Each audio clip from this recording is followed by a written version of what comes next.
আর বাড়ি ফেরার আনন্দটাই হয় আলাদা।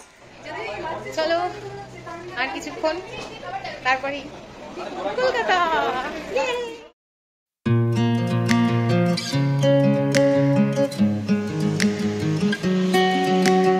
হ্যালো এভরিওয়ান, কেমন আছো সবাই? আমরা সবাই ভালো আছি, আর আজ একটু বেশি ভালো আছি। আর এখন ভীষণ হুটোপাটিতে আছি, কারণ আমরা বেরোচ্ছি। আমরা এখন যাচ্ছি এয়ারপোর্টের উদ্দেশ্যে, আমরা যাচ্ছি বাড়িতে, আর বাড়ি ফেরার আনন্দটাই হয় আলাদা। যদিও এখানে একটু একজনের কাছে আমি বকাঝকা খাচ্ছি, কারণ আমি একটু দেরি করে ফেলেছি, বাট দ্যাটস ওকে। চলো ছটফট বেরিয়ে পড়ি, বাকি গল্প রাস্তায় যেতে যেতে করছি। চলুন তাহলে বাড়ির দিকে যাওয়া যাক। চলো। But you can't see it enough.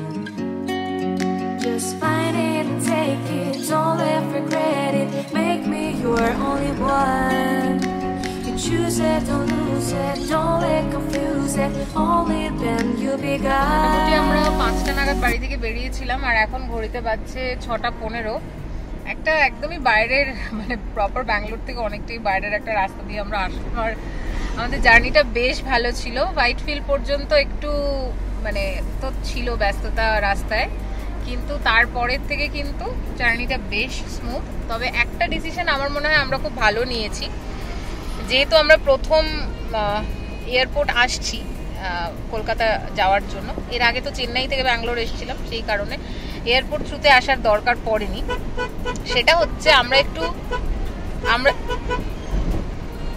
একটু দিন থাকতে থাকতেই বেরিয়েছি, যে কারণে আশপাশটা কিন্তু বেশ নির্জন। সেই জিনিসটা আমাদের অস্বস্তিতে ফেলেনি।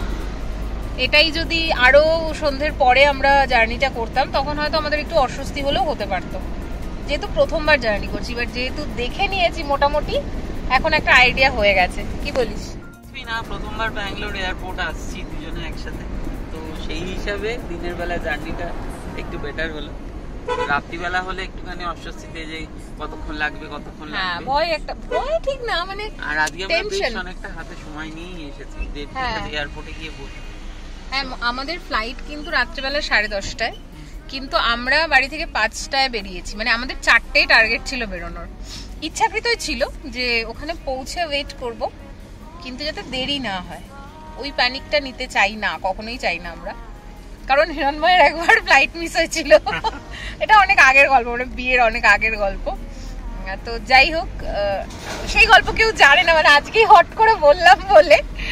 তো ওই কারণে আরোই মানে ও চেষ্টা করে, এবং এখন আমারও অভ্যেস হয়ে গেছে। আমি এমনি সময় যতই লেজি থাকি না কেন, বা যা হবে হবে এরকম করি না কেন, বেরোবো করি না কেন, বাট ট্রেন বা ফ্লাইটের টাইমটা আমিও একটু মাথায় রেখেই বেরোনোর চেষ্টা করি। তো আজকে 4টায় বেরোনোর প্ল্যান ছিল, 4টায় বেরোতে পারিনি, বাট জানতাম যে সময় মতন পৌঁছে যাব। তো আমরা অলমোস্ট পৌঁছে গেছি। এবার আমরা ফাইনালি এয়ারপোর্ট চত্বরে ঢুকবো।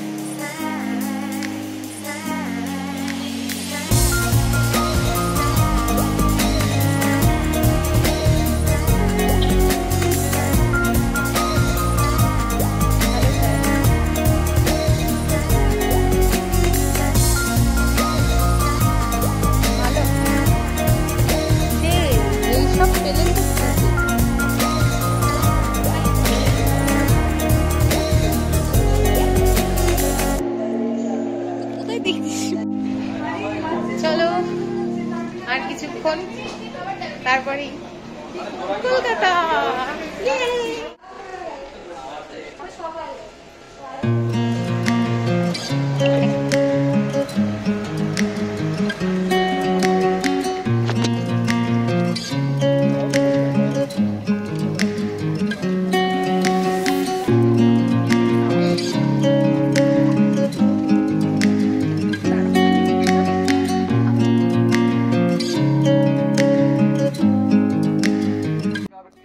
আমাদের ফ্লাইটের টাইমিং ছিল 10:15, কিন্তু একটু লেট করে সেটি ছাড়ে। 10:30 নাগাদ ব্যাঙ্গালোরকে টাটা বাই বাই করে আমরা মধ্য আকাশে উঠতে থাকি। আর যখন কলকাতায় নামি ঘড়ির কাঁটা তখন বলছে 12:55, প্রায় রাত 1টা। তারপর আর এতটুকু অপেক্ষা করিনি, একেবারে সোজা বাড়ির উদ্দেশ্যে পা রেখেছিলাম। জীবনের চড়াই উতরাই পেরিয়ে কখনো কখনো জীবন বড্ড একঘেয়ে হয়ে যায়। তখন শুরু থেকে শুরু করার ইচ্ছে থাকলেও ঠিক যেখানে ফুল স্টপ দিয়েছিলাম সেখান থেকেই পথ চলা শুরু করতে হয়। এই আজকের ভিডিওটা শুরু করাও কাইন্ড অফ সেরকমই। নতুন নতুন গল্প নিয়ে আসবো পরের ব্লগগুলোতে, সাথে থেকো আর দেখতে থেকো টার্ন দ্য পেজ। ভালো লাগলে একটা লাইক করো আর আমার চ্যানেলটাকে সাবস্ক্রাইব করে আমার সাথে থেকো। আজকের মতো বিদায়।